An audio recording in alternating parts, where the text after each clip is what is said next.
আজ কৌশিক যখন শ্বশুরমশাইকে ফোন করেছিল তখন শুনতে পায় সে আজকে খিচুড়ি খেয়েছে। ওটা শুনেই ও আমাকে বলল, আজ রাতে আমাদেরও সবজি খিচুড়ি বানাও।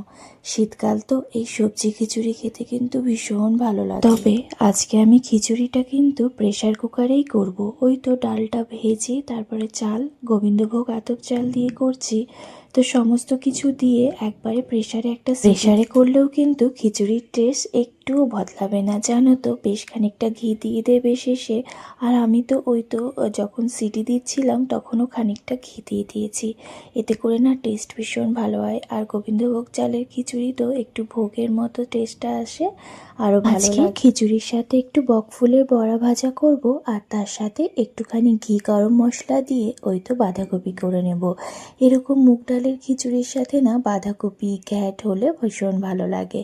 আজকে তো ঘ্যাট বানানোর মতো সেরকম সবজি ছিল না, তাই ওই বাঁধাকপি সারে সব কিছু সেদ্ধ হয়ে গেছে। তারপরে ওই তো আদা বাটা, জিরের গুঁড়ো, হলুদ গুঁড়ো আর ওই তো ফোড়নে একটা গোটা লঙ্কা, জিরে দিয়ে দিয়েছি।